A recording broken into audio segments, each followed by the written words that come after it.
أعوذ بالله من الشيطان الرجيم. بسم الله الرحمن الرحيم. رب اشرح لي صدري ويسر لي أمري واحلل عقدة من لساني يفقه قولي. رب يسر ولا تعسر وتمم بالخير.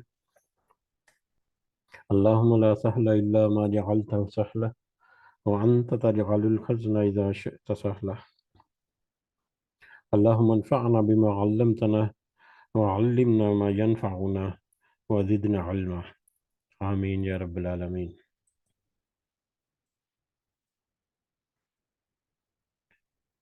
آج ہم انشاءاللہ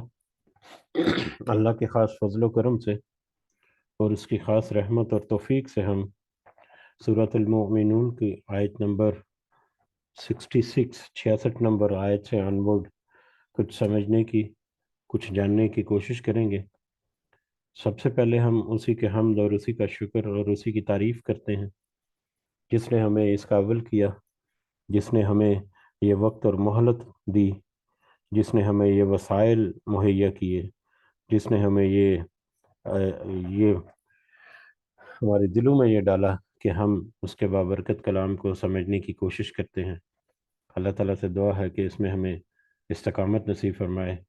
اللہ تعالیٰ اس کی صحیح سمجھ اور صحیح سمت ہمیں عطا فرمائے۔ اس دنیا میں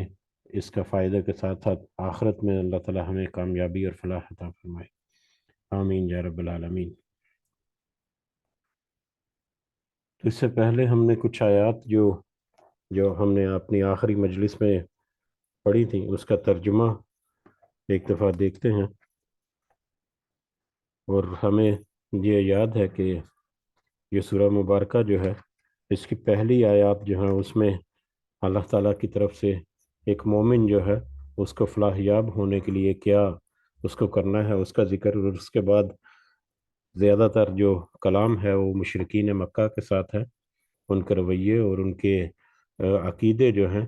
یعنی ان کا ایمان اور ان کا عمل دونوں کے بارے میں بہت ساری آیات آئی ہیں، اور وہی سلسلہ جو ہے وہ چل رہا ہے۔ تو پچھلے سبق میں جو ہم نے آیات پڑھی تھی، آیت نمبر 58 سے لے کر 65 تک، ان کا ترجمہ ہم ایک دفعہ دیکھتے ہیں۔ اللہ تعالیٰ فرماتے ہیں آیت نمبر 58 میں، اور جو اپنے رب کی، نہیں 57 سے، سوری 57 سے 65 تک،